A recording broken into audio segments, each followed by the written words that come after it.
Good morning students. Next topic start करते हैं बच्चों, post harvest management of flowers. Post harvest management flowers का क्यों रिक्वायर्ड होता है बच्चों, क्या रीज़न है उसका। हमें पता है कि फ्रूट एंड वेजिटेबल तो बच्चों कुछ समय तक फिर भी फ्रेश रह जाते हैं, बट फ्लावर्स जो होते हैं वो फ्रेश नहीं रह पाते हैं। और यदि हमें उन्हें लोकली यानी एक ही जगह पे यूज करना है तो ठीक है, बट जब उन्हें हमें one place to another place लेके जाना है तो उस कंडीशन में उनका मैनेजमेंट बहुत ज़रूरी है, क्योंकि पोस्ट हार्वेस्ट लॉसेस होने के चांसेस बढ़ जाते हैं। फ्लावर आर हाईली पेरिसेबल, बहुत जल्दी ख़राब होते हैं बच्चों ये। Unlike other horticulture and agriculture crop owing to poor keeping quality, the post harvest losses in floriculture are significantly higher than any other sector. यानी फ्लोरिकल्चर यानी फ्लावर्स जो होते हैं बहुत जल्दी क्या हो जाते हैं, वो उनका लॉस हो जाता है अगर हम अदर सेक्टर की बात करें उसकी तुलना में। Although there has been significant increase in area production and productivity of flower crop in the last 2 decades. Reason बच्चों मैंने अभी आपको ये लाइन बोली क्योंकि ये बहुत जल्दी फ्लावर्स ख़राब हो जाते हैं, इसलिए हमने इनका क्या करा, प्रोडक्शन एरिया इंक्रीज करा। एरिया इंक्रीज हुआ, अपने आप ही प्रोडक्शन इंक्रीज हो गया, प्रोडक्टिविटी इंक्रीज हुई बच्चों। क्योंकि क्या है, ये जल्दी जल्दी ख़राब होते हैं तो हमें ज़्यादा क्वान्टिटी में इनको उगाना पड़ेगा, ठीक है, थोड़े ख़राब भी हो गए तो बाकी यूज हो जाते हैं। There is an urgent need to minimise the huge post harvest losses. ये हमारी एक अर्जेंट नीड हो गई है कि बाद का जो लॉसेस है वो रुके। In term the value of the produce which are estimated to be 30 to 40% of the farm value. The post harvest behaviour of flower is an outcome of the physiological processes. Post harvest behaviour flower का किस पे depend करेगा, उसका physiological process पे depend करेगा। उसके अंदर जो फ्लावर्स में लीफ हैं, स्टेम है, फ्लावर बड है, लीफलेस पेडंकल्स हैं और scalp connecting buds to the stem. Some of these processes में act independently to affect the senses. इनमें से कुछ जो होते हैं वो इंडिपेंडेंटली है ना क्या कर रहे हैं, सेंसेस को अफेक्ट कर रहे हैं, और कुछ एक दूसरे से इंटर रिलेट होकर एक दूसरे को अफेक्ट करते हैं। Vast life of cut flower but most of them are inter related. The nature and extent of post harvest damage is typical for each crop and cultivar. The post harvest loss become important especially when dealing with export of fresh flower to distant and foreign market. Simple सी चीज़ इसने बोली है बच्चों कि जब हमें flowers को one place to another place भेजना है तो उस कंडीशन में उसको ज़्यादा लंबे समय तक हमें फ्रेश रखना पड़ेगा, तो इसके लिए पोस्ट हार्वेस्ट मैनेजमेंट बहुत ज़्यादा ज़रूरी है। Therefore हमें क्या करना है, patience, soft and expert handling of flower is of almost important after harvesting. यानी पेशेंस होना जरूरी है, सॉफ्टनेस से डीलिंग करना है, उसको बिल्कुल हैंडल सॉफ्ट से करना है, और एक्सपर्ट्स होने चाहिए जो उसको हैंडल कर रहे हैं। तो the post harvest quality of flower, post harvest quality flower की किस पे डिपेंड कर रही है बच्चों, मेनली 3 फैक्टर्स हैं यहाँ पे, pre harvest factor, harvest factor and post harvest factor. Starting करते हैं बच्चों, प्री हार्वेस्ट फैक्टर मेनली 2 हैं, genetic and growing condition. Genetic और इनहेरिटेड मेकअप का मतलब क्या है बच्चों कि one generation to another generation जब फ्लावर्स आ रहे हैं तो उनमें कुछ ना कुछ वेरिएशंस होता है, और वही जो हो रहा है इनकी क्वालिटी को इम्प्रूव करता है। Post harvest lasting quality of flowers species and cultivar very considerable due to the difference in their genetic makeup. इनके जीन्स में धीरे धीरे क्या होता है, चेंजेज आ रहे हैं। जैसे ग्लेडियस वैरायटी, ग्लेडियस एक फ्लावर है, इसकी बहुत सारी वैरायटी इन्होंने यहाँ बताई है, वाइट प्रॉस्पर्टी, सेंसीरी, सुचित्रा, यूरोविजन, नोवालक्स, रोज सुप्रीम और trader horn पजेज। The better vast life, इनकी बेटर वास्ट लाइफ होती है, ठीक है। नेक्स्ट है ग्रोइंग कंडीशन। फ्लावर्स की ग्रोइंग कंडीशन भी अफेक्ट करती है बच्चों। Most cut flower crop require well lighted condition. हम जब फ्लावर को कट कर लेते हैं उनको वेल लाइटेड कंडीशन चाहिए होती है। पहली तो उसकी क्वालिटी बहुत अच्छी होनी चाहिए भाई, जेनेटिक मेकअप का मतलब वही है कि उसकी क्वालिटी बहुत अच्छी होनी चाहिए, और सेकेंडली उसको आफ्टर हमने जब जैसे ही उसको कट कर लिया या हार्वेस्टिंग कर लिया तो उसको प्रॉपर लाइट कंडीशन हमें देनी जरूरी है। On the contrary to high light intensity cause scorching and dropping of leaf. और ये भी नहीं कि आप बहुत ज़्यादा क्वांटिटी में उसको लाइट दे दोगे, अगर बहुत ज़्यादा क्वांटिटी में लाइट देंगे तो स्कॉचिंग और ड्रॉपिंग ऑफ द लीफ की उसमें क्या आ जाएगी, प्रॉब्लम क्रिएट हो जाएगी, एंड एब्सेशन ऑफ पैलेट्स, और पैलेट्स के गिरने की। एब्सेशन क्या होता है बच्चों, वो लेयर का फॉर्म, एब्सेशन वो प्रोसेस होती है इन विच पेटल्स के जो नीचे वाला जो पोर्शन होता है वहाँ पे एक लेयर बन जाती है जिससे पेटल्स वहाँ से नीचे गिर जाते हैं फ्लावर्स में से। Flower crop are also specific in their temperature requirement. देखो पहला हमने देखा कि जो ग्रोइंग कंडीशन में पहले इनको वेल लाइटेड कंडीशन चाहिए, ज़्यादा लाइट भी नहीं चाहिए और कम लाइट भी नहीं चाहिए। सेकंड, टेम्परेचर भी प्रॉपर होना चाहिए बच्चों। Flower also required adequate nutrients for good longevity, और उसके अलावा इनमें न्यूट्रिएंट्स भी अच्छे मिलने चाहिए। High nitrogen doses should be avoided as they increase susceptibility to disease. High nitrogen doses नहीं देनी है क्योंकि इसे डिजीज होने के चांसेस ज़्यादा होते हैं। For example, iron deficiency is commonly observed in gladius in North India, causes heavy yield loss। अगर आयरन डेफिशिएंसी ग्लैडियस स्पीसीज में देखी गई है तो उससे बहुत ज़्यादा यील्ड लॉसेस होते हैं। Flowering crops should also be grown away from the industry which release toxic effluents gases damaging the foliage as well as flowers. ठीक है, फ्लावरिंग क्रॉप जो होती है इंडस्ट्री से बहुत ज़्यादा दूर होनी चाहिए क्योंकि उनसे बहुत ज़्यादा टॉक्सिक्स रिलीज होते हैं, और ये जो टॉक्सिक्स एफ्लुएंट होती हैं, गैसेस होती हैं, ये क्या करती है, उन फॉलिएज को डैमेज करती है। Flowers damage bye pathogen insect pest also show high ethylene production resulting in poor वास लाइफ। ठीक है, सिंपल ग्रोइंग कंडीशन सिंपल बता रहा है कि प्रॉपर लाइट इंटेंसिटी होनी चाहिए, प्रॉपर टेम्परेचर होना चाहिए, प्रॉपर न्यूट्रिएंट्स होने चाहिए। हाई न्यूट्रिएंट्स क्वांटिटी भी क्या करेगी, है ना, यील्डिंग को अफेक्ट करेगी। लो न्यूट्रिएंट क्वांटिटी भी यील्डिंग को अफेक्ट करेगी। उसके अलावा इन्होंने बताया कि इंडस्ट्री से इनको दूर हमें रखना है और किसी भी तरह का ये कोशिश करनी है कि पैथोजन, इंसेक्ट और पेस्ट इसको अफेक्ट ना करें। ठीक है, तो ये तो हो गया प्री हार्वेस्ट फैक्टर। फिर आते हैं हार्वेस्ट फैक्टर क्या होते हैं। The most important factor for harvest are when, how and where, कि किस समय, व्हेन, हाउ एंड वेयर, किस समय करनी है, कैसे करनी है और कहाँ करनी है। ठीक है, where, when the plant material will reach the optimum stage of development। when का मतलब आंसर क्या हुआ कि वो अपनी ऑप्टिमम स्टेज में पहुंच जाए डेवलपमेंट की, तो वो क्या है, when during the day to harvest। वो डे ही हार्वेस्टिंग का डे होता है जब वो अपनी ऑप्टिमम स्टेज, डेवलपमेंट की ऑप्टिमम स्टेज में पहुंच जाता है। Each plant material has its own best harvest stage and this can very depending on the use of and market for. ये क्या कह रहा है, हर फ्लावर का, हर प्लांट का अपना खुद का बेस्ट डेवलपिंग स्टेज होती है कि उसे कब हम डायरेक्टली यूज कर सकते हैं और कब हमें मार्केट में ले जाके इसको यूज करना है। The plant material, the material for preserving usually are harvested more mature than those for fresh wholesale market. पहली चीज़ इसने सिंपल सी कही है कि वो मटेरियल को हमें, material for preserving usually are harvested, हमें उन मटेरियल को प्रिजर्व करना चाहिए कहाँ पे, मैच्योर, और मैच्योर हमें बाद में करना चाहिए for those for fresh and wholesale market में वो ले जाके बेचे जाए। Some general rules of thumb for when to harvest are, spike type flower harvest when 1/4 to 1/2 of the individual floret are open।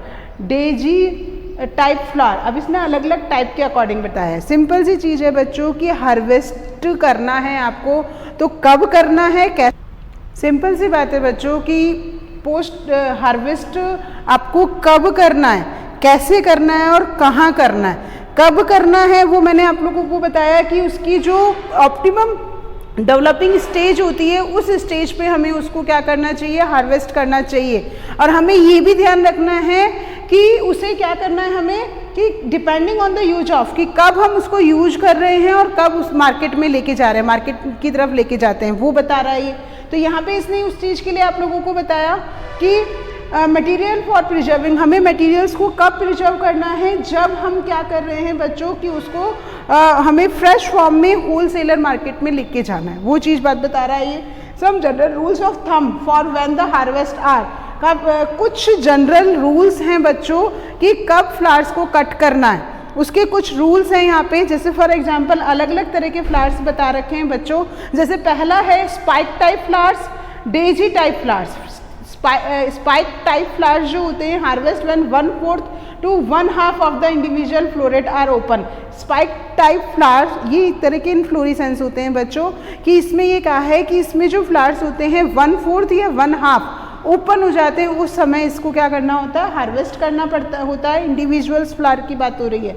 And Daisy type flowers क्या है, harvest when flower are fully open, इसमें flowers जो होते हैं fully open होते हैं। ठीक है, तो हमें ध्यान रखना है कि किस टाइम पीरियड पर हमें उनको ओपन करना है। मैंने पहले ही बोला ऑप्टिमम स्टेज पर हमें ध्यान रखना है कि हार्वेस्टिंग करनी होती है। तो इसमें मेनली दो टाइप है, spike type and Daisy type. Spike type को हमें 1/4 या 1/2 ओपन फ्लावर्स को हमें कट करना है, जबकि डेजी टाइप में हमें फुल ओपन फ्लावर्स को कट करना है। The other one is the best time of day for harvesting flower is coolest part of the day. देखो बच्चों, पहला तो है ना वैन का मतलब इसने क्या बताया, किस टाइम है ना, कैसे हमें कब करना है, कि जब वो आधा खुला हुआ है या 1/4 खुला है या पूरा ओपन है, इस समय हमें क्या करना है, उसको कट करना है। या सेकंड कह रहा है मेनली आपको कब उसको कट करना है, जब आपका किसका डे का सबसे कूलेस्ट, मेनली क्या कह रहा है, coolest part of the day का कूलेस्ट पार्ट जो होता है उस समय उसको फ्लावर्स को कट करना होता है। When there is no surface water from dew और रेन ऑन द प्लांट्स के ऊपर किसी भी तरह का वाटर नहीं होना चाहिए, सरफेस वाटर नहीं होना चाहिए, उस समय हमें इनको क्या करना है, फ्लावर्स को कट करना है। Right stage, method and time of harvesting of flower are of considerable importance to ensure their long vast life. कि राइट टाइम पर राइट स्टेज, राइट मेथड और राइट टाइम पर जो फ्लावर की हार्वेस्टिंग की जाती है वही ये डिसाइड करती है कि कितने टाइम पीरियड तक वो फ्लावर जो है वो फ्रेश रहेगा या उसकी सेल्फ लाइफ को इंक्रीज करती है। The stem should be cut with sharp knife और secateurs. Hardwood stem should always be given slanting cut to expose maximum surface are to ensure rapid water absorption। पहला simple सी चीज़ बोली कि stem को हमें कट करना है सिंपल शार्प नाइफ से, और हार्डवुड स्टेम जो होते हैं should always be given slanting cut, उनको स्लांटिंग कट दिए जाते हैं to expose maximum surface or to ensure rapid water evaporation, उसमें धीरे धीरे वाटर का इवोपरेशन हो, इसलिए स्लांटिंग हम क्या करते हैं, इसके स्टेम को कट करते हैं। The flower of dahlia and poinsettia release latex upon cutting. To overcome such problem, stem should be given a dip in hot water for a few seconds। ठीक है, पहले तो सिंपल सा इसने बोल दिया कि नाइफ से स्टेम को कट करो। हार्डवुड होते हैं तो उनका स्लांटिंग कट करना होता है ताकि वाटर का क्या कह रहा है ये रैपिड वाटर इवोपरेशन हो, रैपिड वाटर एब्जॉर्प्शन हो। उसके बाद थर्ड ये क्या कह रहा है कि जिनमें से थोड़ा थोड़ा लेटेक्स निकलता रहता है तो उनको, जैसे डहेलिया बोल रहा है और पॉइंसेटिया, उनको हमें क्या करना है बच्चों, उनको जैसे ही हमने कट किया, कट करके हॉट वाटर में डिप करके रखना है ताकि वो लेटेक्स ना निकले। फ्यू सेकेंड्स के लिए 80 to 90 degree centigrade hot water रहता है। The flowers of rose, carnations, gladiolus, tuberose, daffodil, lily, iris, freesia and tulip should be harvested at bud stage since their bud continues to open in water.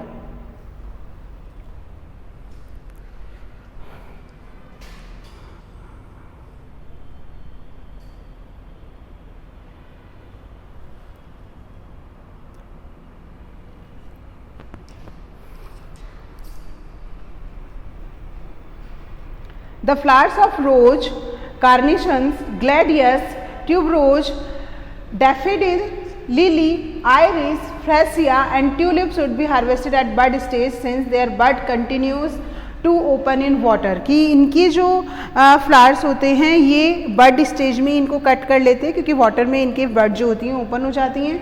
The flowers of snapdragon, harvesting of flower at bud stage is always preferred as their but have long vast life, are less sensitive to xylem, easy to handle during storage and transport and are less prone to disease and pest। Simple सी इसने एक बात बोल दी है कि आपको flowers को, normally flowers को क्या करना है, बड स्टेज में ही हार्वेस्ट करना है। बड स्टेज में हार्वेस्ट करने का रीज़न एक तो क्या होता है कि इथाइलिन प्रोड्यूस कम होता है, दूसरा ये कह रहा है कि इसको one place to another place हम बहुत आसानी से लेके जा सकते हैं, इनको स्टोर करना जो होता है वो आसान होता है, और इसमें डिजीज़ और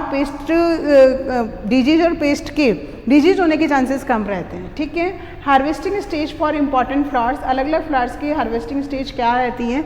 जैसे मैं रोज की बात करूं बच्चों, तो फॉर लोकल मार्केट के लिए हमें क्या करना है, व्हेन आउटर 1 और 2 पैलेट स्टार्ट अनफर्लिंग। अगर हम लोकल मार्केट की बात कर रहे हैं तो 1 या 2 पैलेट्स जो होती हैं अनफर्लिंग यानी खुल रही हैं, तो उस स्टेज में उसको हम तोड़ लेते हैं। तो distant market fully coloured tight buds जो होती हैं उसके लिए, और loose flower fully open flowers होते हैं, उस कंडीशन में भी इनको तोड़ते हैं, उनको कट करते हैं। फिर है कार्निसन, कार्निसन का स्टैंडर्ड बता रहा है ये फॉर लोकल मार्केट में when flower are half open और एट पॉइंट ब्रश स्टेज और outer petal is perpendicular to stem. Simple सी चीज़ इसने बोली है, इसे हाफ जब ये ओपन होता है उस स्टेज में इसको कट करना है। दूर ले जाने के लिए बच्चों cross is developed on bird and colour is visible, colour clearly उसमें दिख रहा है हमें, तब उसको कट कर देते हैं। फिर है कार्नेशन में spray for local market when 2 flowers have open and other have shown colour, कि 2 फ्लावर्स जो हैं उसके ओपन हो जाते हैं और बाकी में क्या है, कलर दिखने लग जाता है। और दूर ले जाने के लिए when 50% flower have shown colour, 50% flower में कलर आ जाता है, तब उसको हम क्या करते हैं, तोड़ लेते हैं, कट कर लेते हैं। Loose flowers fully open flowers को कट करते हैं। फिर आता है क्राइसेंथीमम, क्राइसेंथीमम में भी स्टैंडर्ड और स्प्रे बता रहा है। ये स्टैंडर्ड में बता रहा है फॉर लोकल मार्केट में again half open flower, for distinct market outer row of floret start unfurling, outer floret के जो फ्लावर्स की जो हैं धीरे धीरे खुलना स्टार्ट होते हैं। फिर है स्प्रे में क्या है, for local market when 2 flowers have open and other shown colour, 2 flowers जो होते हैं वो ओपन हो जाते हैं, बाकी सब कलर दिखा रहे हैं। और फॉर डिस्टिंक्ट मार्केट 50% फ्लावर है शोन कलर, 50% फ्लावर जो होते हैं वो कलर दिखाते हैं।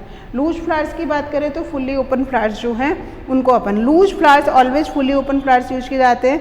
जो हमारे पास के मार्केट है उसके लिए हम क्या करें, 1 या 2 पेटल यदि उसकी ओपन है, या इन्फ्लोरेसेंस है तो 1 या 2 फ्लावर्स उसके ओपन है, उस कंडीशन में उनको हम कट करते हैं। और यदि थोड़ा डिस्टेंस पे लेके जा रहे हैं बच्चों, तो उनमें हमने यही देखा है कि उनको नॉर्मली बड स्टेज में ही थोड़ा सा कलर आ जाता है, उस स्टेज में उसको हम है ना कट करते हैं और one place to another place लेके जाते हैं। ऐसे ही ग्लेडियस की बात करूँ तो for local market lower most 1 to 2 floret, इसकी जब 1 से 2 फ्लोरेट इसकी ओपन हो जाती है तो इसको कट करते हैं। फॉर डिस्टिंक्ट मार्केट अगेन वही बात आ गई है, lower most 1 2 floret show colour, केवल कलर शो करते हैं, उस कंडीशन में उनको कट कर देते हैं। Oriental lily, oriental lily for local market when 1 to 2 floret are open, और डिस्टिंक्ट मार्केट में 1 to 2 floret show colour, colour show होने लग जाता है तो उनको कट करते हैं। ऐसे ही है Asiatic lily, Asiatic lily for local market में वही again 1 to 2 floret are open, 1 से 2 फ्लोरेट ओपन होती है तो लोकल मार्केट के अकॉर्डिंग उसको कट करते हैं, और दूर ले जाने के लिए 1 to 2 फ्लोरेट शो कलर। फिर आता है गिप्सोफिला, गिप्सोफिला नेक्स्ट फ्लावर है, 25 to 30% flower are fully open in the inflorescence, इसमें 25 to 30, इसमें पूरा बड़ा इन्फ्लोरेसेंस का मतलब बहुत सारे फ्लावर्स हैं, उसमें से 25 to 30% फ्लावर जो होते हैं वो ओपन होते हैं, उस कंडीशन में उसको कट करते हैं। फिर है ट्यूबरोज में सिंगल और डबल 2 बता रहा है। Single bud are fully developed but yet not open, bud जो है वो फुली डेवलप्ड हो गई है, ओपन नहीं हुई है, उस कंडीशन में कट करेंगे। Double bezel 3 to 4 bud start to open, नीचे की 3 से 4 जो होती हैं वो ओपन होना स्टार्ट होती हैं। फिर आते हैं ऑर्चिड्स, ऑर्चिड्स में मोस्ट स्पीसीज जो होती हैं फुल्ली ओपन फ्लावर ही हम कट करते हैं, उसमें बता रहा है डेंड्रोबियम 75 इन्फ्लोरेसेंसेज ओपन, उसके 75 इन्फ्लोरेसेंस जो होता है वो ओपन हो जाता है। फिर आता है एंथूरियम, एंथूरियम में when 1 third to one half of the spadix show change in colour, ये क्या कह रहा है, एक पूरा स्पैडिक्स बता रहा है, ये भी इन्फ्लोरेसेंस है, तो ये 1 थ्रेड टू 1 हाफ जो होता है उसका 1/3 to 1 हाफ जो हो रहा है, ठीक है, वो कलर में चेंज होता है, उस कंडीशन में उसको कट कर लिया जाता है। फिर आता है अल्स्ट्रोमीरिया, अल्स्ट्रोमीरिया फॉर लोकल मार्केट में व्हेन 4 to 5 फ्लोरेट है वो ओपन, 4 से 5 फ्लोरेट उसमें ओपन हो जाती हैं, तो इनको लोकल मार्केट के अकॉर्डिंग कट किया जाता है। और डिस्टिंक्ट मार्केट के अकॉर्डिंग व्हेन फर्स्ट फ्लोरेट है started opening and other have developed 50% colour, only 1 floret जो है ओपन होती है और बाकी सब में कलर आ जाता है। फिर आता है गर्बीरा, Before outer row of refloret show pollen and when outer row of pallet is perpendicular on stalk। Simple बता रहा है कि आउटर रो जो होती है refloret जो होती है पॉलन के लिए शो हो रही है और वो पेटल जो होता है वो स्टॉक के परपेंडिकुलर होता है, उस कंडीशन में इन फ्लावर्स को कट किया जाता है। मैरीगोल्ड फुली ओपन फ्लावर्स हमेशा कट किए जाते हैं मैरीगोल्ड के। फिर आता है कैलेंडुला। पॉट मैरीगोल्ड की बात करें तो ये भी फुली ओपन फ्लावर्स को कट किया जाता है। चाइना एस्टर या एनुअल एस्टर ये भी फुली ओपन फ्लावर्स को कट किया जाता है। कॉक्सकॉम वन हाफ फ्लावर ऊपर किए जाते हैं। फिर आता है डैफोडिल, नार्सिसस और जॉनक्विल। ये जो होते हैं इनमें गोज नेक स्टेज आती है, उस स्टेज में फ्लावर्स को कट किया जाता है। डाहेलिया में फुली ओपन फ्लावर्स को कट किया जाता है। डेल्फिनियम में वन हाफ फ्लोरेट जब ओपन होती है उस कंडीशन में फ्लावर्स को कट किया जाता है। फ्रीसिया में first bud beginning to open, first bud जब ओपन होना स्टार्ट होती है तब उसको कट किया जाता है। गोल्डन रॉड एक फ्लावर है, इस गोल्डन रॉड फ्लावर में वन हाफ फ्लोरेट ओपन होती है तब उसको कट किया जाता है, ठीक है। फिर आते हैं lily of the valley. Lily of the valley जो फ्लावर होता है वन हाफ फ्लोरेट ओपन होने पर उसको कट किया जाता है। नेस्टोटियम, इस फ्लावर को फुली ओपन फ्लावर को कट किया जाता है। पैंसी ऑलमोस्ट ओपन फ्लावर को कट किया जाता है। स्नैपड्रैगन 1/3 फ्लावर ओपन होता है तो उसे कट किया जाता है। स्वीट पी में वन हाफ फ्लोरेट ओपन होती है तो कट करते हैं। Sweet William one half floret open होती है तो कट करते हैं। और जीनिया फुल्ली ओपन फ्लावर्स को कट किया जाता है, ठीक है बच्चों। कि इसने क्लियरली आपको समझा दिया है कि हार्वेस्टिंग टाइम पे किस कंडीशन में, कौन सी स्टेज में, कौन से टाइम पर हमें फ्लावर्स को कट करना है। यदि हम लोकल मार्केट में यूज कर रहे हैं या हम बहुत दूर लेके जा रहे हैं, वो कंडीशंस बहुत सारे फ्लावर्स की बच्चों हमने देखी। तो पहला फैक्टर हमारा कंप्लीट हुआ, प्री हार्वेस्टिंग फैक्टर और हार्वेस्टिंग फैक्टर। अब हम पढ़ते हैं बच्चों पोस्ट हार्वेस्टिंग फैक्टर। क्या है पहला? Water relation. वाटर से क्या रिलेशन है इनका? The termination of life of the harvested flower depend on water uptake and transport, water loss and the capacity of flower tissue to retain its water.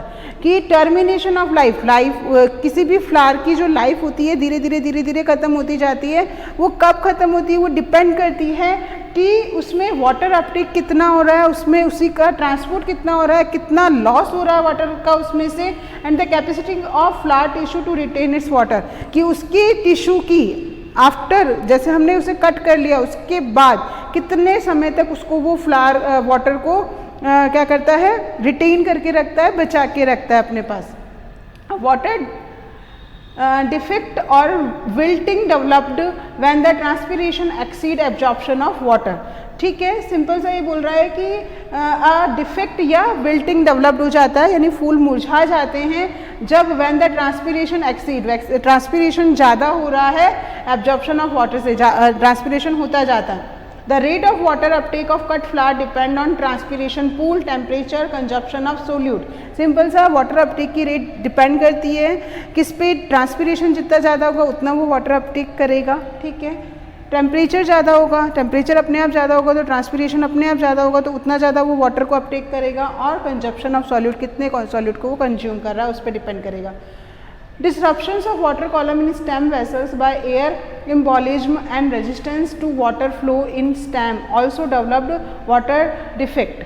Acidifications of water, addition of wilting agent and flower food in the holding solution markedly improve water uptake of cut flower। देखो बच्चों, पहला तो इसने simple सा बताया कि the life of harvested flower की life बस डिपेंड ही इस पे करती है कि उसके पास कितना पानी है, कितना वाटर है, यानी किस स्टेज में हम उसको रख रहे हैं उस पे डिपेंड करता है। और उसके टिश्यू जो होते हैं उनके पास कितनी समय तक उस पानी को रिटेन रखने की क्षमता होती है, उस पर डिपेंड करता है ये सारा का सारा। तो इसने यही बताया, acidification of water and addition of wetting agent. हमने क्या करा? वाटर के एसिडिफिकेशन का मतलब एसिड यूज करना, और वीटिंग एजेंट यूज किया। And flower food in the holding solution, जिस सॉल्यूशन के अंदर हमने फ्लावर्स को रखा है उसमें हमने थोड़ा सा एसिड और थोड़ा सा हमने क्या डाल दिया? वीटिंग एजेंट डाल दिया है। तो क्या होगा? Markedly improve water Uptake. इससे क्या होगा? कट फ्लावर जो है उस पानी को अच्छे से ले पाएगा। तो जिससे वो काफ़ी लंबे समय तक लाइव रह पाता है। समझ गए, उनमें विल्टिंग नहीं होती है। बात समझ में आई। अल्टीमेटली कि वाटर रिलेशन में क्या है, वाटर की रिक्वायरमेंट रहती है, क्योंकि वाटर नहीं होगा तो उनकी विल्टिंग जो है वो जल्दी होती है। तो उससे बचने के लिए हम जिस सॉल्यूशन में उसको रखते हैं उसमें थोड़ा एसिड होता है, वीटिंग एजेंट्स होते हैं, और हाँ वीटिंग एजेंट्स उसके अंदर होते हैं, ठीक है, जिससे वो काफ़ी लंबे समय तक उस पानी को वहाँ से ले पाता है, पानी को फ्लावर्स लेता है और काफ़ी लंबे समय तक फ्रेश रह पाता है। नेक्स्ट आता है respiration. The rate of respiration depend on quantity of carbohydrate available in the harvested flower. Harvested flower में कितना कार्बोहाइड्रेट होता है, कार्बोहाइड्रेट बच्चों मैंने आप लोगों को बताया है कि क्या होता है रेस्पिरेशन, कार्बोहाइड्रेट का in the presence of oxygen dissociate होना कार्बन डाइऑक्साइड एंड वाटर में और एनर्जी का मिलना, दैट इज रेस्पिरेशन। तो यहाँ पे सिंपल सा इसने बताया कि रेस्पिरेशन किस पे डिपेंड हो रहा है कि कितना कार्बोहाइड्रेट, कितनी क्वांटिटी में कार्बोहाइड्रेट है। Temperature and the use of certain chemical to regulate it. With higher temperature, there is a faster rate of respiration and burning of the tissue. Consequently, the life of flower is shortened. ये यही कह रहा है कि यदि temperature high होगा तो temperature high होने से उसको बहुत ज़्यादा वर्क करना पड़ जाएगा फ्लावर्स को लाइव रहने के लिए, तो उतनी ज़्यादा क्या होगा, रेस्पिरेशन रेट बढ़ जाएगी। रेस्पिरेशन की रेट बढ़ जाएगी तो उससे क्या होगा अल्टीमेटली बच्चों कि धीरे धीरे टिश्यू जो होंगे वो बर्न होने स्टार्ट हो जाएंगे और अल्टीमेटली जो है फ्लावर की जो लाइफ है वो शॉर्ट हो जाएगी। ये ध्यान रखना। तो एक प्रॉपर टेम्परेचर में ही फ्लावर्स को रखा जाता है। फिर आता है रिलेटिव ह्यूमिडिटी। वही चीज़ हो गई टेम्परेचर, कि टेम्परेचर डाउन हुआ, it has bearing on the transpiration rate. Transpiration मैंने आपको कहा था कि जितना ज़्यादा समय तक फ्लावर जो है पानी ले पा रहा है, उसके पास वाटर है, उतनी ज़्यादा लंबे समय तक वो लाइव रह पाता है। तो वही है कि एनवायरनमेंट में ह्यूमिडिटी अच्छी होती है तो ऑटोमेटिकली क्या होता है कि ट्रांसपिरेशन नहीं होगा, ज़्यादा ट्रांसपिरेशन नहीं होगा तो वो क्या होगा, फ्लावर जो होता है नहीं मुरझाता है। It has bearing on transpiration rate. Higher the humidity in the air, less is the transpiration rate and vice versa. Simple सी चीज़ बोली है कि एनवायरनमेंट में ह्यूमिडिटी ज़्यादा होगी तो ऑटोमेटिक ट्रांसपिरेशन कम होगा और उतना ज़्यादा फ्लावर जो है फ्रेश रहेगा। Growth regulators. Post harvest life of flower can be controlled by growth regulators. Water relation change associated with flower sensation are also influenced by growth regulator. कि वाटर के साथ साथ हम क्या कर रहे हैं, ग्रोथ रेगुलेटर्स के थ्रू भी फ्लावर को फ्रेश रखते हैं। Cytokinin delay senescence of some cut flowers. Cytokinin क्या कर रही है, कट फ्लावर के सेंसेंस को डिले करती है। तो हम क्या करते हैं, depending upon the concentration gibberellic acid in some cases promote longevity of the flower while this is also used in bud opening solution. ठीक है बच्चों, पहला इसने बोला है कि साइटोकाइनिन जो कि क्या करेगी, डिले करेगी सेंसेंस को। दूसरा इसने जिब्रेलिक एसिड बोला, इसका क्या यूज था बच्चों, ये बर्ड्स को बर्ड फॉर्म में ही, यानी क्या कह रहे हैं, लॉन्गिविटी ऑफ द फ्लावर की लॉन्गिविटी को बढ़ा देता है बच्चों। क्यों बढ़ा रहा है, क्योंकि ये it is also used as a bud opening solution. इसको हम बड ओपनिंग सॉल्यूशन की फॉर्म में भी यूज करते हैं। The indole acetic acid promote ethylene production of isolated carnation petals. Indole acetic acid को हम यूज करते हैं जो आइसोलेटेड कार्नेशन पेटल्स होते हैं उनको आइसोलेट करने के लिए। उनके इंडोल एसिटिक एसिड क्या करता है, उसमें इथाइलिन प्रोडक्शन करता है। In contrast the senescence and abscission of poinsettia flowers is delayed by oxygen. Poinsettia flower में ऑक्सीजन के थ्रू ही सेंसेन और एब्सेशन जो होता है वो डिले हो जाता है। तो ठीक है, बहुत सारे ग्रोथ रेगुलेटर्स हैं जो वर्क करते हैं जिस कारण से फ्लावर काफ़ी लंबे समय तक फ्रेश रहता है। पहला साइटोकाइनिन जो कि सेंसेंस को डिले कर रहा है, जिब्रेलिक एसिड है जो कि क्या कर रहा है, लॉन्गिविटी को बढ़ाता है और बर्ड्स के ओपन करने के लिए सॉल्यूशन होता है। इंडोल एसिटिक एसिड क्या कर रहा है, पेटल्स को सेपरेट करने में हेल्प करता है, साथ में सेंसेंस और एब्सेशन नहीं होने देता है।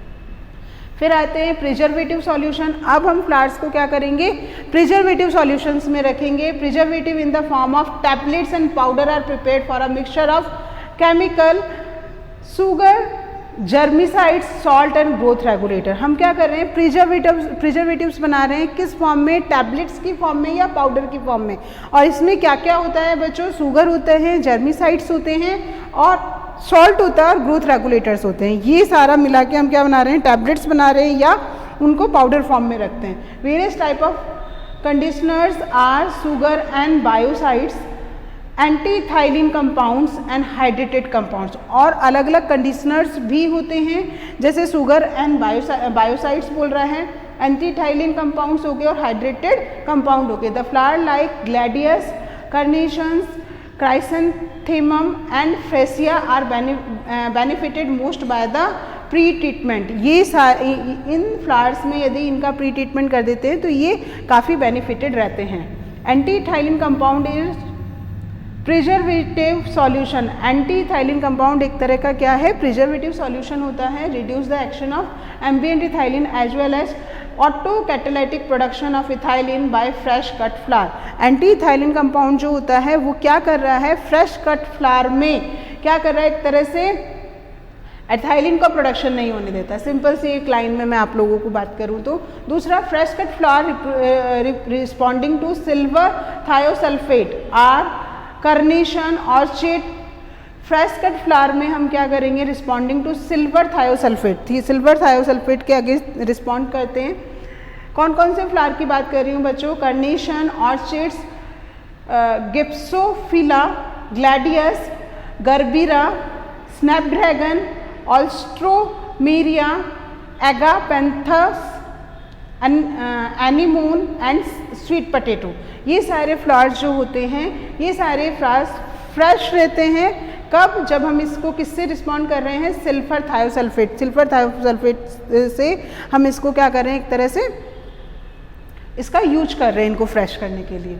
फिर आता है greatest improvement in cut flower quality and longevity is obtained when DICA and DDMH were combined with sucrose. अब बहुत ज़्यादा अच्छी फ्लावर्स की क्वालिटी और लॉन्गिटिविटी बढ़ाने के लिए हम DICA और DDMH को सुक्रोज के साथ कंबाइंड करके उस सॉल्यूशंस में फ्लावर्स को रखते हैं। तो समझ में आया, सिंपल प्रिजर्वेटिव सॉल्यूशंस बनाए, उन सॉल्यूशंस के अंदर फ्लावर्स को रखेंगे तो वो काफ़ी लंबे समय तक क्या रहते हैं, काफ़ी लंबे समय तक फ्रेश रहते हैं। फिर आता है बच्चों प्री कूलिंग एंड स्टोरेज। नाम से समझ आ रहा है कि लो टेम्परेचर पर इनको स्टोर करते हैं। Pre cooling is essential for removing field heat from flower. Field heat को रिमूव करने के लिए this is done either by forced air cooling. ये कैसे होता है, फोर्स्ड एयर कूलिंग से और हाइड्रो कूलिंग से, to bring down temperature from 20 to 30 degree centigrade to 1 degree centigrade. हमने टेम्परेचर को कितना कम करा है बेटा, 20 to 30 से 1 degree centigrade in a relatively short period, कम समय के लिए। Other method are room cooling and vacuum cooling. पहला मेथड था बच्चों एयर कूलिंग या हाइड्रो कूलिंग, जिसमें हम टेम्परेचर को 20 to 30 डिग्री से 1 डिग्री सेंटीग्रेड करते हैं थोड़े समय के लिए, ठीक है, तो इससे फ्रेश रहते हैं। सेकंड मेथड ये बता रहा है room cooling and vacuum cooling. Flower can be stored for a longer period at low temperature. There are two method of cold storage, wet and dry. Simple सा समझ में आया। प्री कूलिंग में एक तो इन्होंने बताया simple air cooling and hydro cooling, दूसरा बताया room cooling and vacuum cooling. उसके बाद बोल रहा है फ्लावर्स को हम क्या करते हैं, लो टेम्परेचर पर भी स्टोर करके रखते हैं। उसके लिए इसने बताए हैं कौन कौन से कोल्ड स्टोरेज होते हैं, wet and dry. Wet method is short term storage होता है in which cut stem are dipped in water. Wet method में क्या है बेटा कि हमने जो कट फ्लावर का जो स्टेम होता है उसको पानी में डिप करके रख दिया, ठीक है। Dry storage is more labour intensive method and costly. Dry method में बहुत ज़्यादा लेबर की रिक्वायरमेंट होता है, इसलिए वो कॉस्टली होता है। The controlled atmosphere based on reduction of respiration rate, conservation of respirable substrate during storage and delay in ethylene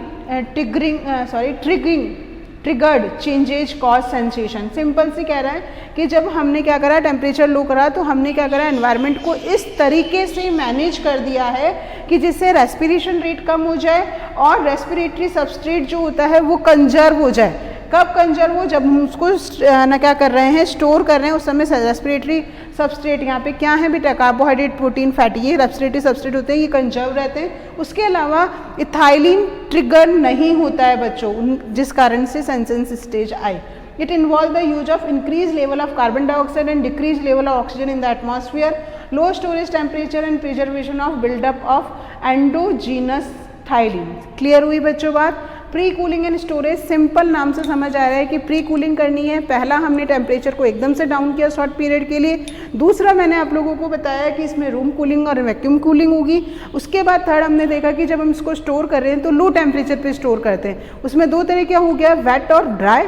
wait में मैंने आप लोगों को बताया सिंपल स्टेम को हम क्या करते हैं, पानी में डिप करके रखते हैं फ्लावर के। ड्राई में बच्चों बहुत ना मेहनत रहती है उसमें, बहुत ज़्यादा लेबर चाहिए, कॉस्टली भी होता है। बट हम क्या कर रहे हैं, फ्लावर्स को इस तरह की कंडीशन में रख रहे हैं कि उसकी रेस्पिरेटरी रेट तो डाउन रहे ही, साथ में रेस्पिरेटरी सबस्ट्रेट कंजर्व रहे, साथ में आपका इथाइलिन जो है वो ट्रिगर नहीं होना चाहिए ताकि इसमें सेंसन स्टेज लेट आए। तो इस कंडीशन के लिए हमें क्या करना है, कार्बन डाइऑक्साइड के लेवल को तो बढ़ाना है और ऑक्सीजन के लेवल को एनवायरनमेंट में कम करना है, और स्टोरेज टेम्परेचर कम रहेगा बच्चों। इससे prevention of the buildup of endogenous ethylene, जिससे एंडोजीनस इथाइलिन जो है उसका बिल्डअप जो है वो नहीं होगा। ठीक है, तो ये हो गया टॉपिक आपका pre cooling and storage. Next step, अब नेक्स्ट टॉपिक है बच्चों packaging and transporting. Packaging and transporting क्या है बच्चों, मैंने अभी आपको बताया कि इसको हमें किस अकॉर्डिंग स्टोर करना है, प्री कूलिंग करके स्टोर कर लिया। अब इसके कैसे इसकी पैकेजिंग करनी है और कैसे इसको ट्रांसपोर्ट करते हैं। Lower rate of transpiration, respiration, cell division during transportation are essential for long storage life. ये हम शुरू से देखते जा रहे हैं कि ट्रांसपीरेशन जितना कम होगा उतना वाटर कंटेंट उसमें रहेगा, रेस्पिरेशन रेट कम होनी चाहिए और है ना सेल डिवीजन कम होना चाहिए। तो इस रीजन से जो फ्लावर्स होते हैं वो लंबे समय तक लाइव रह पाते हैं।